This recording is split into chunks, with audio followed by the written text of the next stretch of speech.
Hello and good evening, and welcome to episode 9 of ABC, Anunsyo, Batas, and Co-op. Tonight's episode is entitled Oh My God, or Gender and Development. Ngayong gabi ay co-op tayo. Sa suot ko pa lang, kita nyo na, Silangan Multipurpose Cooperative, because gender and development is now so intertwined with co-ops and even the government sector. Kaya ngayong gabi ay samahan nyo na kami para dito sa ating masaya at informative na program na ABC.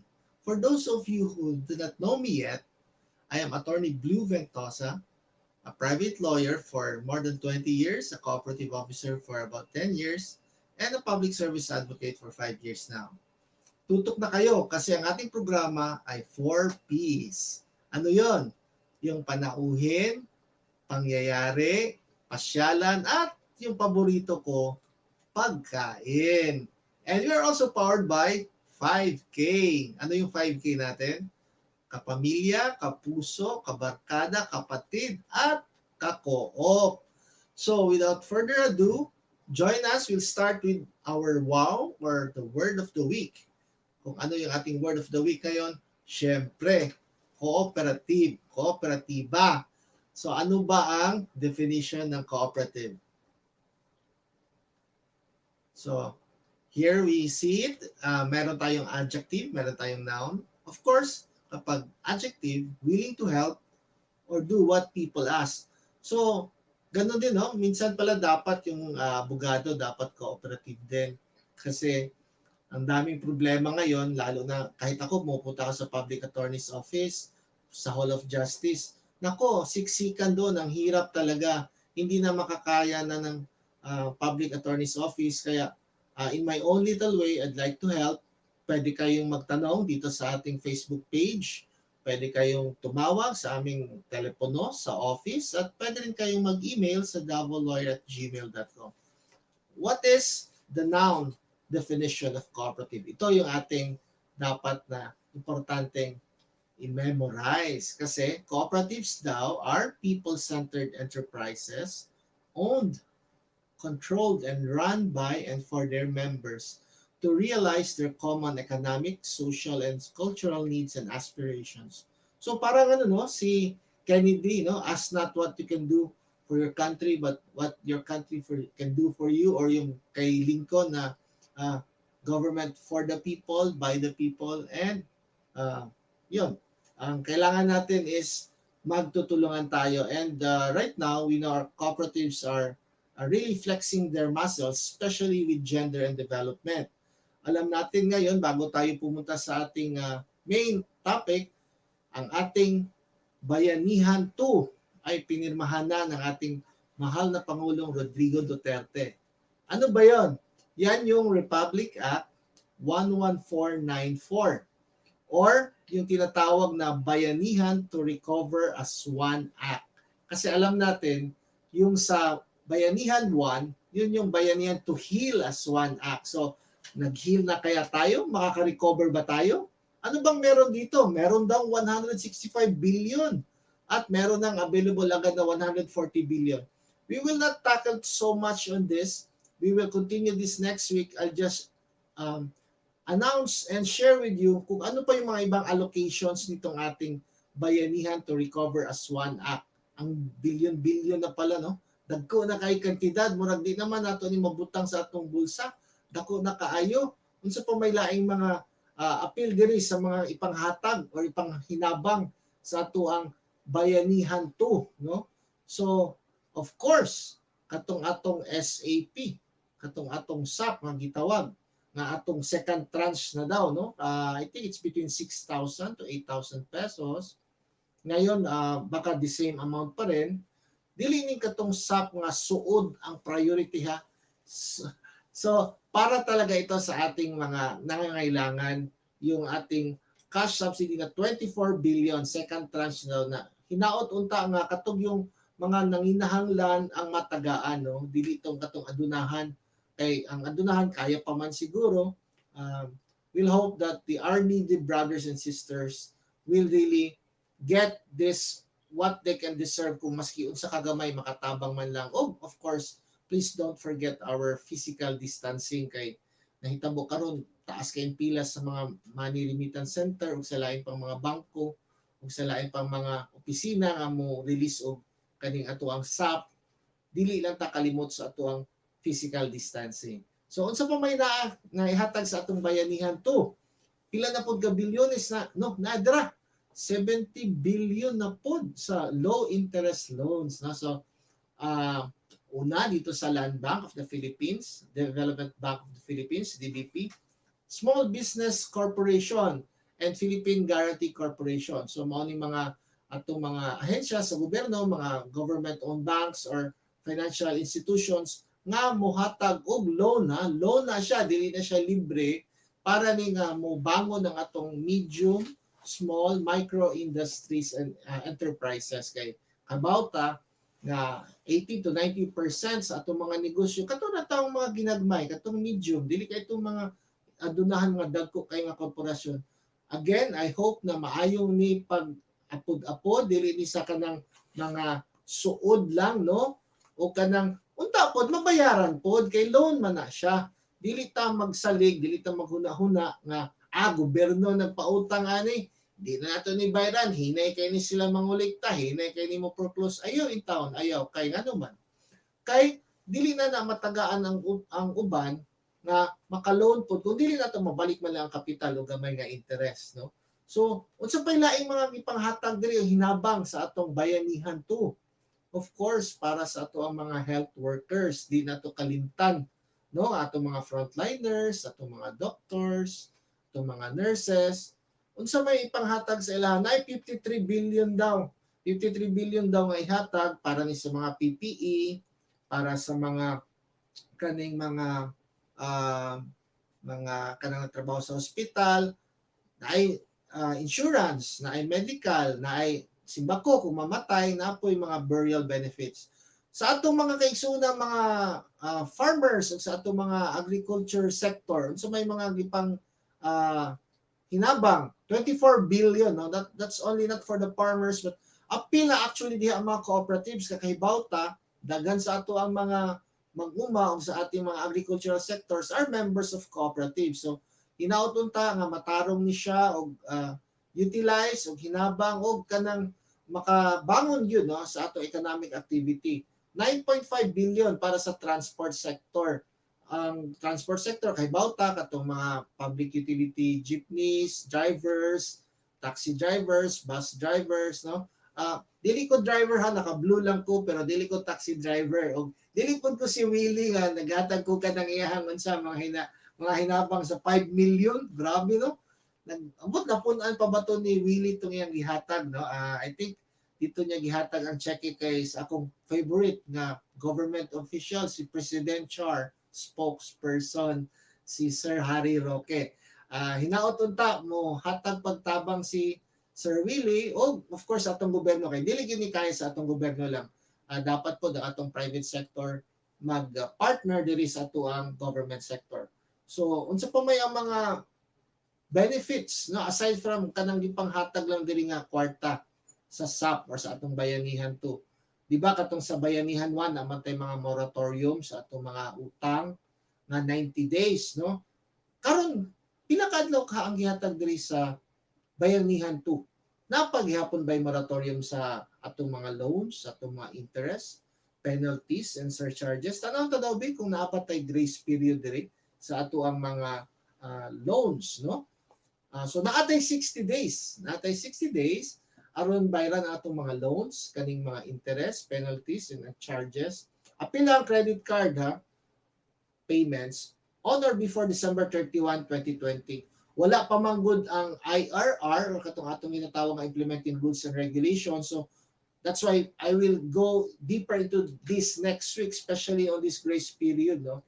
And saka itong due date na on or before December 31, 2020, o napapagihatag na katong sa mga arkila nato na 30 days na moratorium or grace period of 30 days para sa mga utility bill payments. Unsa man na siya, atong tubig, suga, atong internet, o kana mga unsa pa atong laing subscriptions nga utilities, we have 30 days extension or grace period, no. I hope nga murag matarong ni siya og unsa matarong ni siya og implement og inform sa ato ang mga kababayan kung kanus-a gyud ni siya effective, kinsay affected ani, kinsay dili ba pwede mo qualify, no. So that's kaning ato ang mga payment sa mga loans, interest, and surcharges. Asa man ni siya pwede available sa mga bangko lang ba? Sa mga co-ops food ba? Or asa pa? Tanaw daw na to.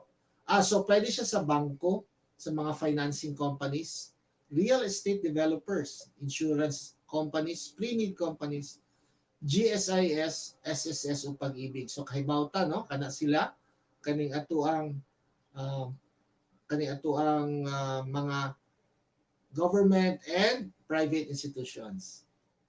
Okay, so naatay ipakita karon nga mga anunsyo, no, later on natay of course ato sa mga co-ops, ha. Excited na ba mo? Oh my god na ba mo, ha? Kumusta katong atong mga unsa? Katong atong mga nagtambong sa seminar sa ato ang kasagaran nga usually ang atong providers ang GERC, no, katong mga sa government offices o sa cooperatives. Okay, so mag-break sa ta before ta mag-anunsyo kay naatay mga pakita sa inyo.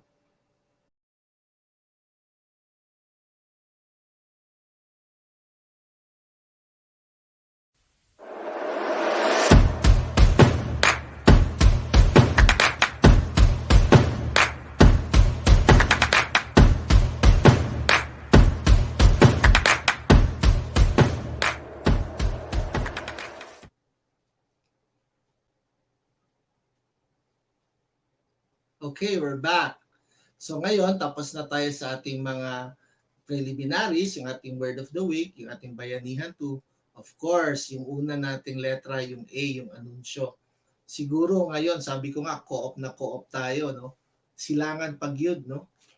Because 30 years na yung silangan at unfortunately, because of the COVID-19 pandemic, wala gyud tay mabuhat kung dili gyud i-postpone lang sa nato to atong General Assembly. But the good news is tuloy pa rin, tuloy ang ligaya, tuloy ang General Assembly, tuloy ang election at tuloy yung raffle.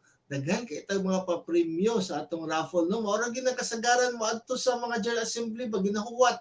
Kung makadaog ka na ako sa raffle, so sa ba atong mga premyo karon ipahibaw na to unya sa mga premyo nato unya, no. Ang atoang schedule nga General Assembly as usual, the last Sunday of March will be on March 28, 2021. Diha gihapon ta sa SMX Lanang, no. So mahibala lang nato before that date kung asa ta didto mahulog atong branch, kung buntag ba ta nga session or hapon, kay dili man gyud ta masakto gyud tanan nga dungan. So gitunga nato ang ubang branches diya sa buntag, ang ubang branches diya sa hapon. Normally, yung mga ating mga malalayong branches ang sa umaga, yung sa Mintal, Turil, Tagum, Panabo, but we will see. Tanaw nato, of course, we are optimistic.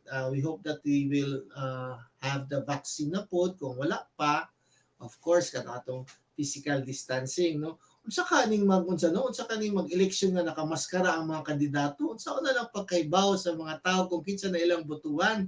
No, so tan-aw na lang kung unsa kadako ang lawas. So hope to see you there next time, no. So before siguro nga unsa kanang we will proceed, ila-ilahon na sa nato karon ang atong present crop of officers sa Silangan Multipurpose Cooperative. Kay wa man ninyo may makiti karong tuiga, ipahimamat na lang nako sa inyo ang atong mga officers karong tuiga until next year. So kinsa-kinsa man ni sila, tanaw nato karon, no. Okay. So these are the officers of the Silangan Multipurpose Cooperative. Okay, in alphabetical order, ha. Okay. So of course, ang una si Sir Alexander Advincula, director na siya, member of the board of directors. Sir Alex, no? Okay, next, kinsa pa ato ang mga kauban diri? Ang atong kauban si Sir Boying Banyes, atong chairperson karon, no? So si Muscleman, mo to atong gitawag Muscleman. Okay. Kinsa pa atong mga kauban diri sa atong officers? Next is si Ma'am Leonora Kainglet, CPA, atong treasurer. Dati po natong chairperson. Dugay na po kayo na siya diri sa Silangan. Okay, next we have kinsa pa man, kinsa atong next nga mga officers. Kani bag-o, no? Pumukaila siguro si Ma'am Imelda Daisy Fernandez, our very active and very eloquent secretary, atong secretary sa kooperatiba, si Ma'am Imelda Daisy Fernandez. Okay. Kinsa pa'y sunod? Ang sunod ay si Sir Jonathan, Sir Jojo Montillo, member of the board of directors. Sunod, kumpanyero, si Attorney Glenn R. Polinar, atong vice chairperson. So dati po siyang cooperative secretary o legal counsel sa cooperative.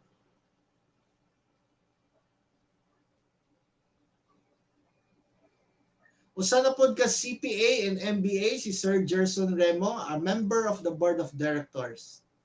Okay. Next is Vito E. Salcedo, the third na siya, no? The third director na siya, board of directors. Among general manager nato si Ma'am Becky Rebecca J. Sumalpong.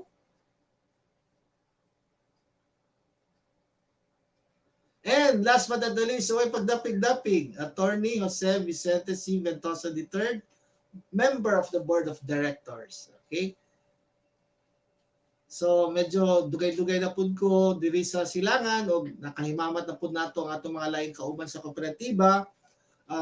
Ipakita nato sa inyo karon tong mga branches, but before we go to the branches, if you just join us, don't forget to like, follow and subscribe atong channel nga Davao Lawyer, na ata diri sa Facebook, na ata diri sa YouTube, sa Twitter, sa Instagram ug sa LinkedIn, no? So pwede ta mo unsa if you're just watching live or on the replay, you could comment.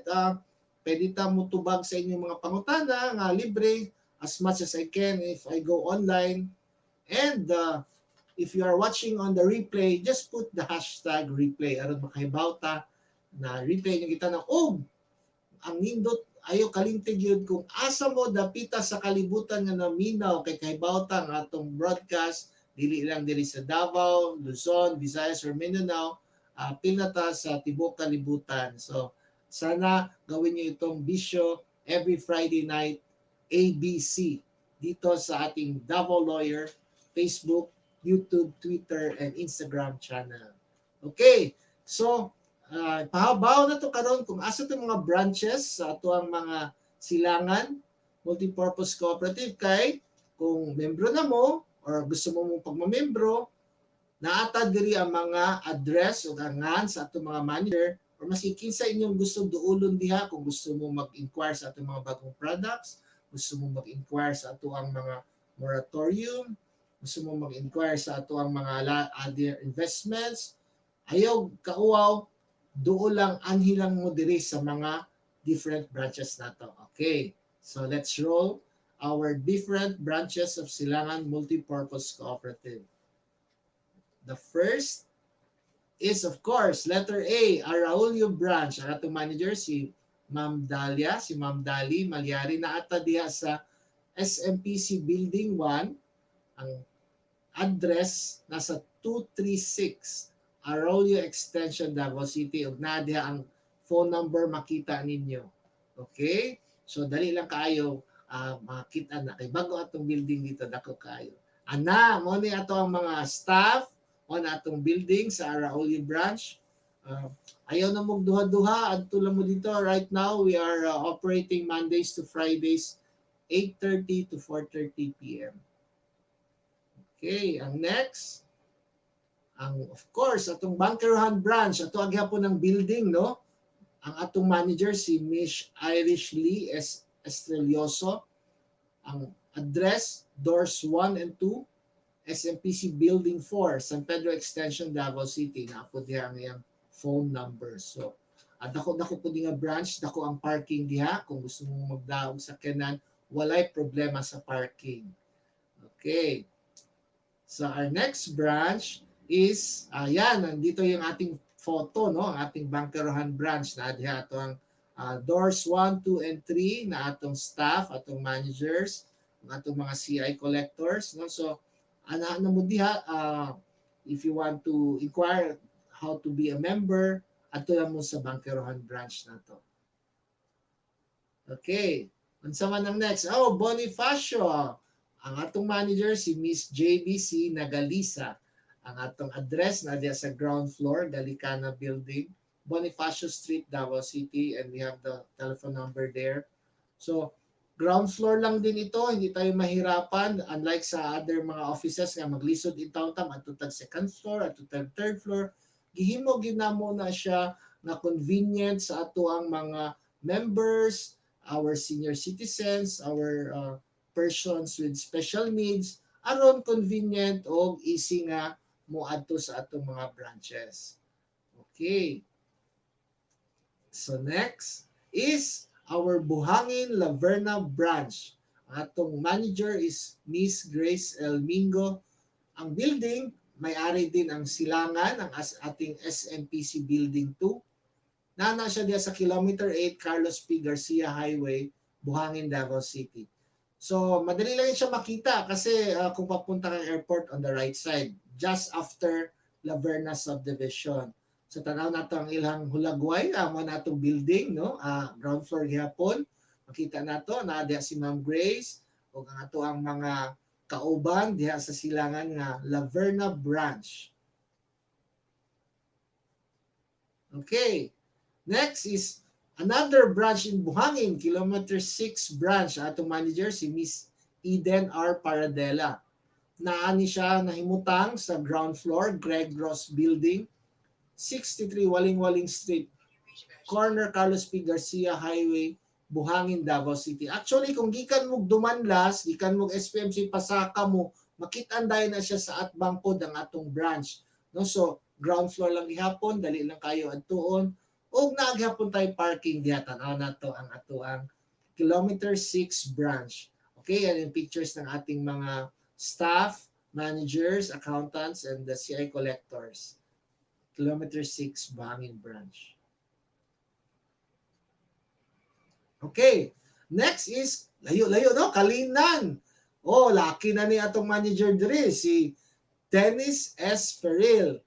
Ang atong address, doors 2 and 3, Pantonial Building, Roman Diaz Street, Kalinan, Davao City. O naapo diha ang telephone number. Again, it's a ground floor. We have good parking. Dali lang makita na sa Roman Diaz, no? And very energetic and helpful ning ato ang mga staff, no? Nasa tunga diha atong manager si Sir Dennis na diri ang ato ang sa wala ang ato ang branch, no? So gipadak-an ang branch aron mas maluag-luag na ta, no? Kaysa una isa ka door lang man atong na occupy, karon duha na. So wag na kayong mag-atubiling pumunta sa ating Kalinan branch ng Silangan Multipurpose Cooperative dyan sa Roman Diaz Street. Okay. Next is we have Matina branch. Ang atuang manager is si Miss Claire M. Relatado. It's door 11 Egger Building, Matina Crossing, Davao City. Actually, ni dako na pod ni kay duha ka doors na atong ikuha karon, no? We have door 10 and 11 na siya. So dali lang gyapon kay makitan, dako pod og parking. Kung gikan ka diri sa center point, pwede mo mutabok dito sa overpass, nya makita na dayon nato diri ang atong Matina branch sa Silangan. So nandyan yung ating nagagandahang manager and the staff and mga pogi na to nga mga boys, no? Ayaw mo kaulaw, ayaw mo duha, you go to our branches if you want to inquire, if you want to become a member, or just want to visit our branch and say hi to our staff and employees. Next is the Mintal branch. Oh, layo-layo, no? Ang atong manager is si Miss Judith Agbon. No? Dugay-dugay na po ni sa atong kauban sa Silangan Multipurpose Cooperative. Dihagya po na sa building nga ipanag-iyahan sa Silangan. Ang doors 1 and 3. Building 3 SMPC building sa Davao Bukidnon Road, Mintal, Davao City. Nadiha ang phone numbers. Dako po ng parking ni siya. Actually, napito pa dito nga gasoline station. Mas pwede po park dito kung puno na diha sa atubangan sa atong building. So, yan ang ating photo ng ating Silangan Mintal branch and our managers and staff of Mintal branch. Okay. Our Castillo branch, ang atong manager si Maricel P. Estibar, na sa Technotrade Corporate Building, 164 R Castillo Street, Davao City with phone number there. And nasa ground floor lang din. Very wide parking and you could see the building right away if you're coming from Agdao Public Market. It's on the right side, no? So diya nato makita ng atong ato ang Silangan R Castillo branch and ang ating manager yan nakatayo, yung babae sa likod, no, si Ma'am Maricel at yung mga staff ng R Castillo branch. Okay. So ang Tagum branch, ang atong manager is a CPA, Felia Angeli P. Polinar. She's not the wife of Attorney Polinar, ha? She's just married to a relative of Attorney Polinar. CPA ni siya na ang ato ang Tagum branch sa Door 3, Velasco Gratis Business Center, Lapu-Lapu Street, Tagum City. So pwede po ka kung gikan mo dito sa right side, gikan sa Conval o sa De Oro, mag-right kayo or galing kayo sa Davao, mag-left kayo. So madali lang masyado makita yung ating branch. Nasa ground floor lang din ang ating manager. Nandiyan nakaupo sa gitna si Mrs. Polinar and our staff also. Okay. So, ang Turil branch, lucky na po ang atong manager, si Sir Christopher F. Camarador. Ang atong address, doors ENF DRP building. Ang tag-iya sa building, dati pong officer sa Silangan, si Dr. Panopio mo na DRP building, naani siya sa De Guzman Street, Turil, Davao City. So dali na po kaayo, ground floor gihapon, luag ang building. So kani ang atong tulagway sa atong address atong Turil branch and yung ating manager nandiyan sa likod, si Chris sa gitna. Siya yon ang ating manager and yan din yung ating mga staff and other employees of Turil branch. Okay. Oh, we have a Panabo satellite office. Ang atong manager si Miss Wilchinor M. Kingko. Naarap po niya siya sa ground floor na Johanna Grace Building, door number 4, Purok Atis, Santo Niño, National Highway, Panabo City. Kung gikan ka diri sa Davao, on your right side ay duha diya ka gasoline station. I think it's Petron if I'm not mistaken.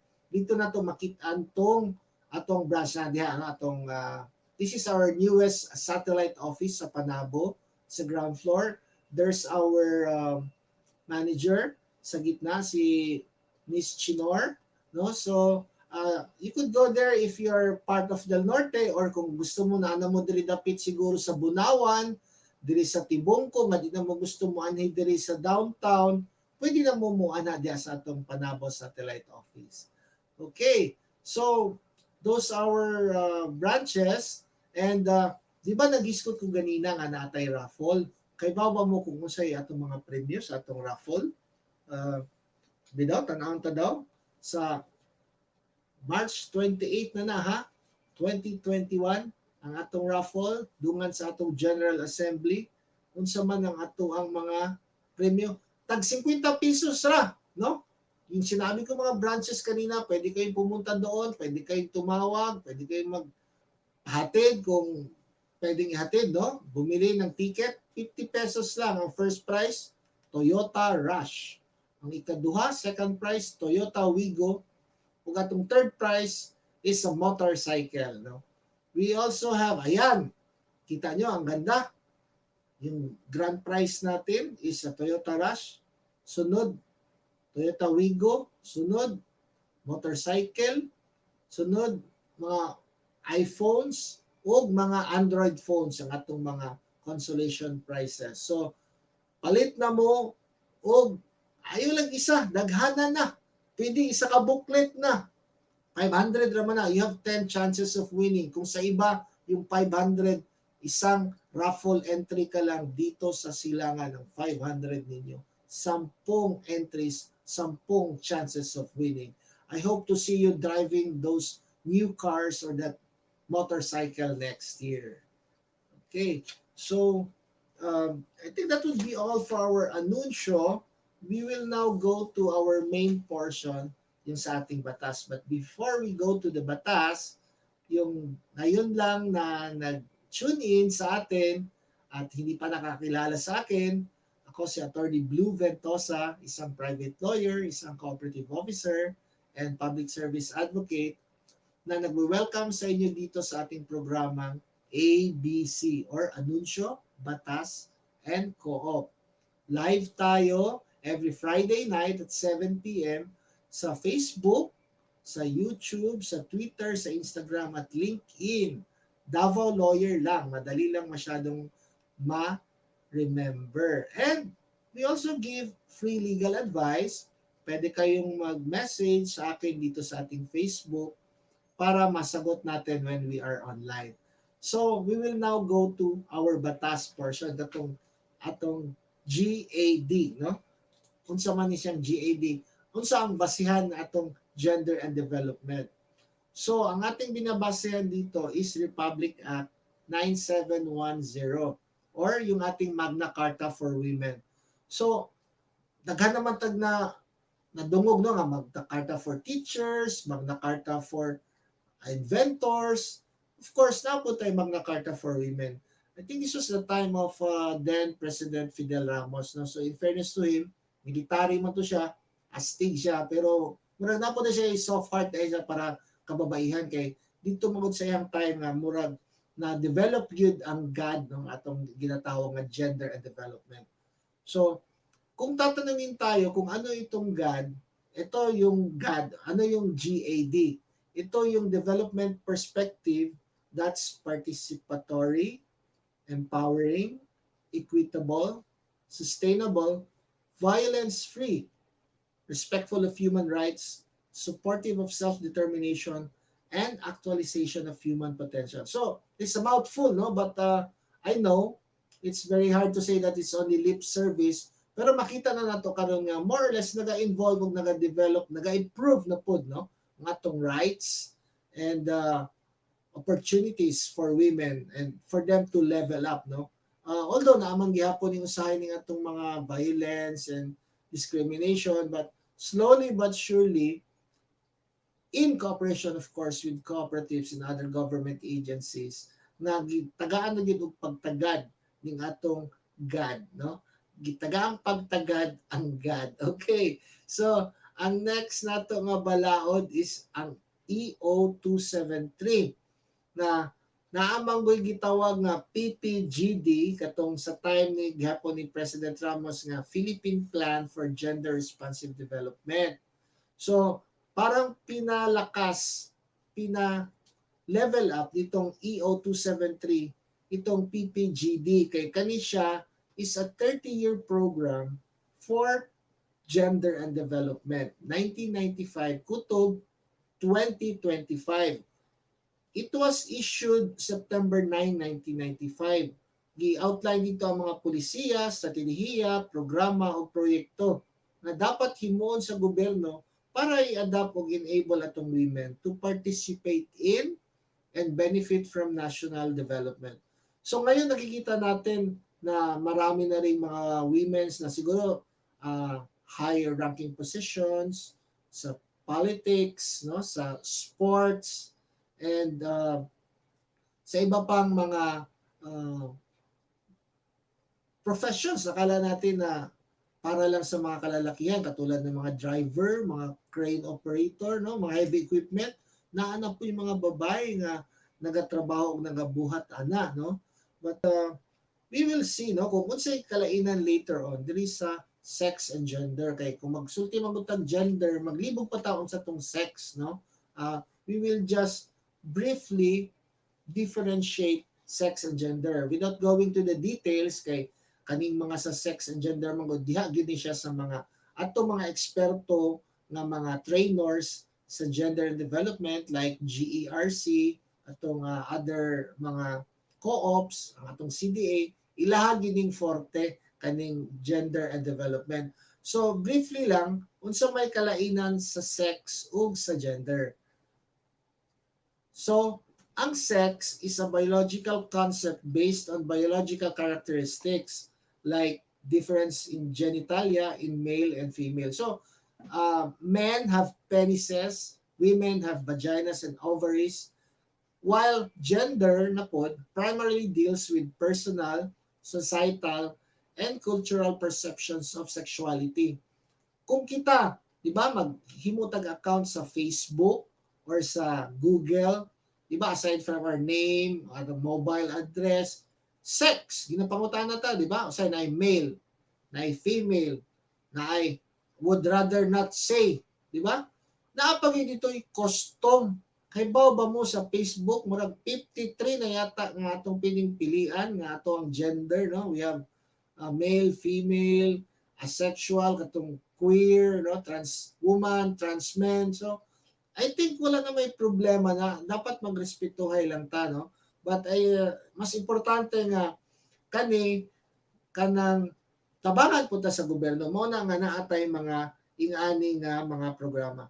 So unsay mga gender equality issues naman karon nga kanang gi-address internationally niha, dili lang dili sa Philippines, kaning mga unsa ni nga mga issues nga kutob karon nga naningkamot paghihapon ang mga kababaihan nga i-level up, no, ang ato ang standing sa society. So una, unsa man ang gender equality issue na to?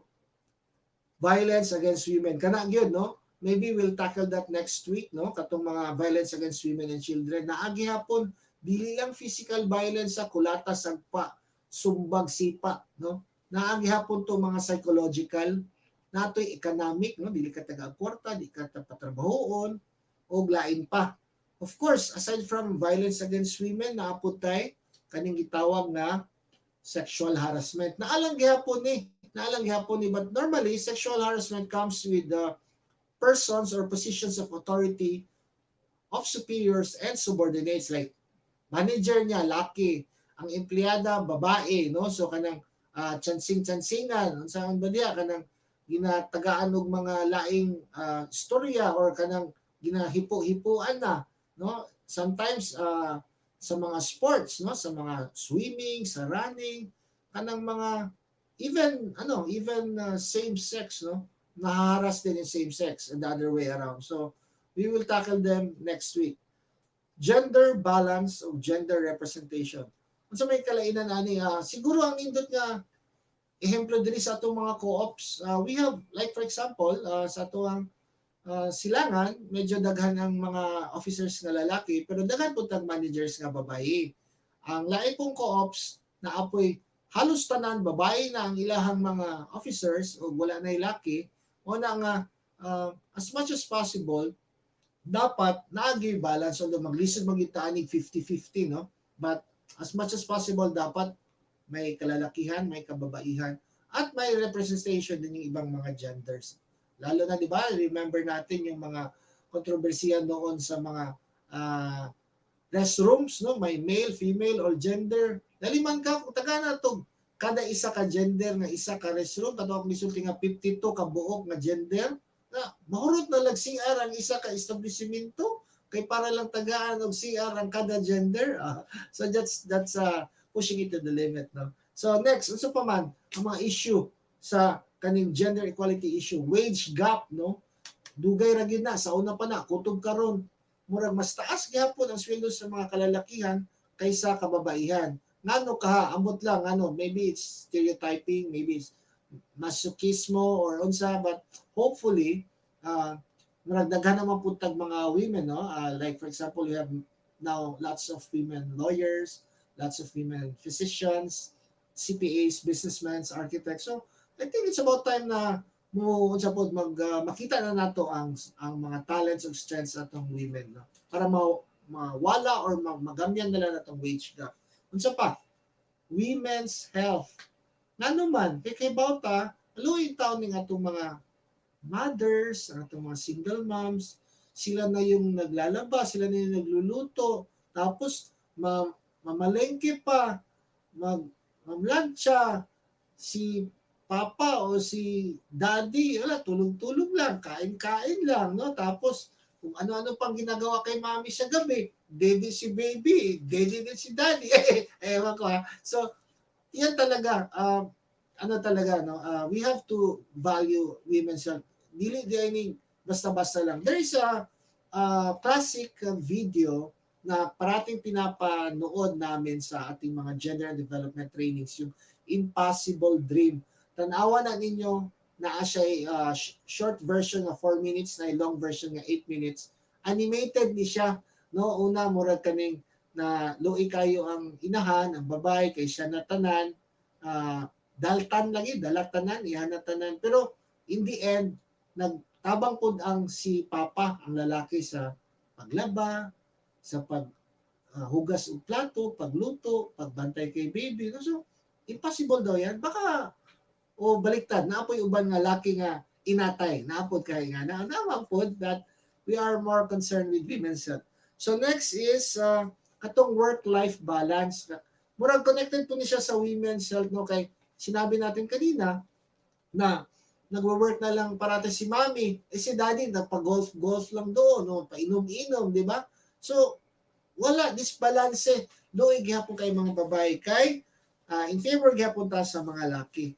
Okay, so without further ado, I think that's now for we're finished with the batas portion of the GAD, but we will now go to the co-op portion na gender and development ra gihapon, no? Para kay bawal lang ta unsay mga katikaran karon sa mga co-ops ug sa gender and development.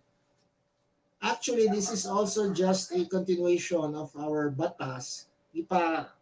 Butang na nato siya diri sa co-op kay para may balaw nato unsa ning mga memorandum circular sa CDA or Cooperative Development Authority. So, the first is CDA MC number 2013-22 nga gitabangan ang mga co-ops diri sa Pilipinas nga mo pangita og klaro nga pamaagi, klaro nga daan na mag-achieve ng gender equality, no? So hindi yung dating daan, ha, hindi yung bagong daan, yung tamang daan.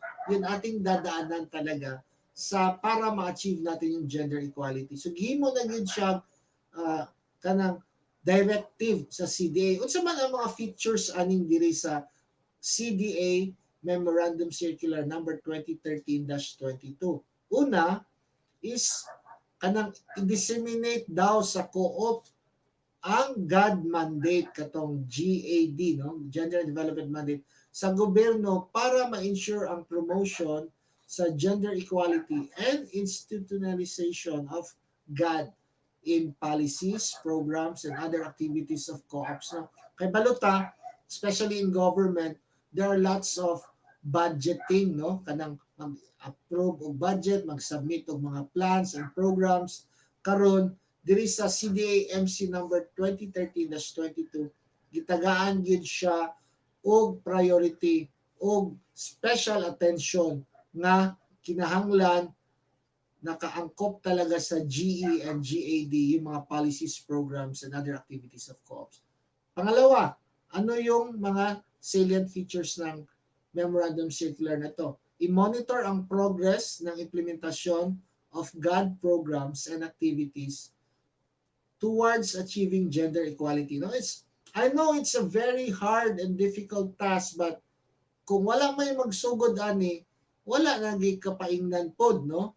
So, yung sinabi ko kanina, may mga uh, officers or representations na mas maraming babae, mas maraming lalaki, kaya may ibang cooperatives na parang gusto nilang i-amend yung kanilang bylaws na meron talagang equal representation sa board of directors, sa other appointive positions, management and staff of the cooperative, no. Ikatulo, unsa may feature sa CDA-MC 2013-22, gi-describe niya ang mainstreaming sa GAD sa mga mekanismo, instrumento o mga functions and responsibilities of advancing gender in the co-ops, no.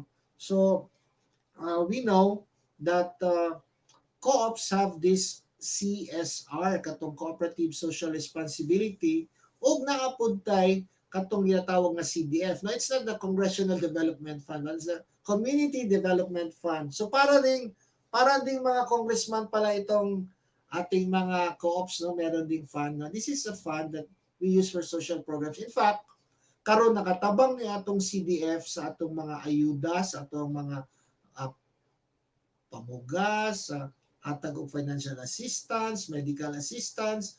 Kung adto mo sa website sa Cooperative Development Authority, dito naka-report na to, nitabang sa ospital, nitabang sa frontliner, nihatag dito sa ato ang mga nasunugan, nalindulan, no? And it's still ongoing right now because we will discuss later episodes that the CDA has mandated these co-ops to really implement the spending of itong mga social development funds natin. Okay, so another law or another memorandum circular nga importante nga itong huna-hunaon ug remember is CDA-MC number 2017-04. Ano ba ito? Ito ay isang tool for assessing programs of gender equality in cooperatives in supplement to yung sinabi natin kanina, 2013-22. Unsay kanindot ani? Kay computerized na gani ning uban, no? Dili lang Excel, dili lang siya unsa quantitative na naanatay ka ng matagaan na to points, ma-quantitative na for example, sa membro, pila ka porsyento ang babae, pila ka porsyento ang laki, sa mga membro, kinsay mas maayo mo bayad ang utang, mga babae ba o mga laki, no? Sa mga membro, aside from the edad, no?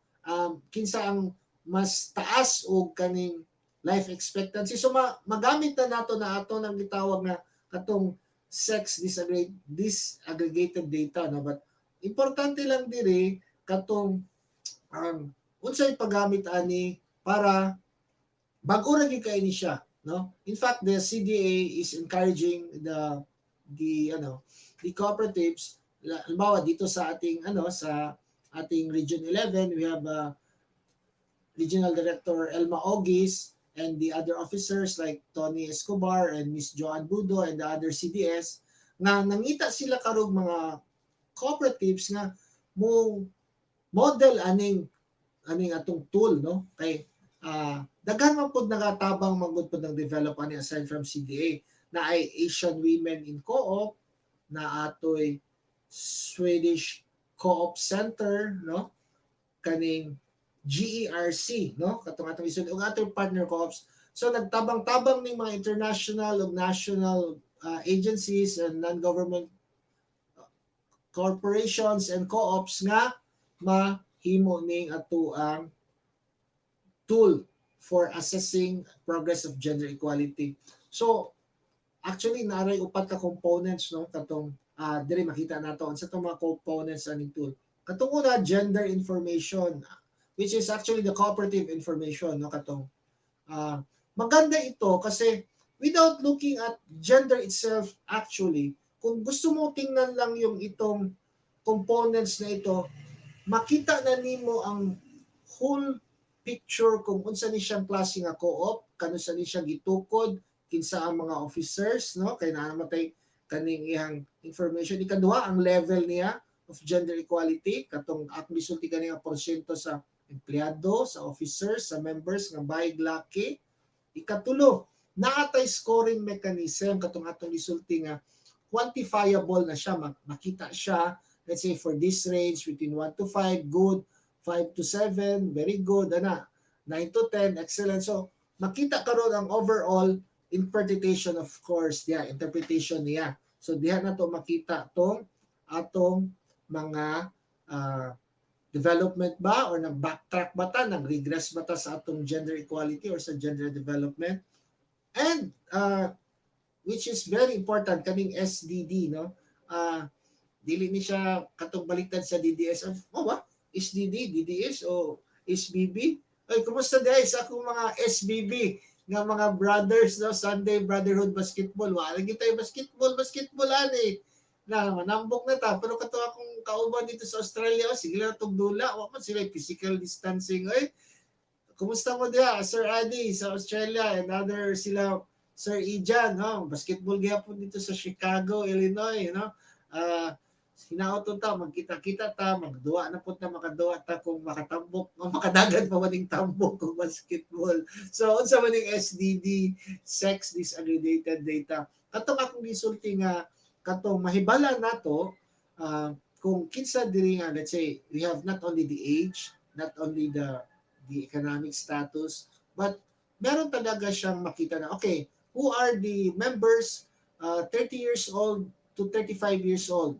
Okay, the women are of these cooperatives are professionals, they're working, but most of the men are businessmen. So makita nimo dili lang sa edad, dili lang sa iyang income, pero sa magtanaw kag sex disaggregated data, mahibalan dahil nimo nga, uy, murag mas gwapo yay, mas mapautang ta sa mga babae kay paspas man mong bayad kaysa mga laki, or mas dugay man dahil mga matay ning ato ang mga babae, ibarato na nato ang insurance ba kay mga laki, dali man mga matay. So, yun ang importante, no? So, hopefully, we cannot discuss in one sitting yung ating gender and development. I will leave it up to the experts. No? Ako, bago lang ako dito, although naka-level 2 na rin ako na training provided by GERC. Meron ba tayong dyan? Meron ba tayong image ng GERC or yung CDA natin? Papakita lang natin for the benefit of our viewers. Ayan, GERC, katong Gender Equality Resource Center, and of course, kaning atong Cooperative Development Authority. So, before it was under the Office of the President, right now, CDA is under Department of Trade and Industry. So, whatever, basta, under sa gobyerno, ang cooperative manggod is the third force, no? Is the third force comprising the private and the public sector. Mura po si Jose Vicente Mendoza the third ba? The third force, no? So, dili lang mauna-una, pero naging di apirmi sa top 3. So, dili yun ninyo malimtan, dili po mo kalimtan. So, wala na talaga tayong oras. Ito inyong kasama, si Attorney Blue Ventosa. Just remember, there is no problem too big, no client too small. Duty first, Davao lawyer. Ito ang inyong higala, si Attorney Blue Ventosa. See you next time and stay safe.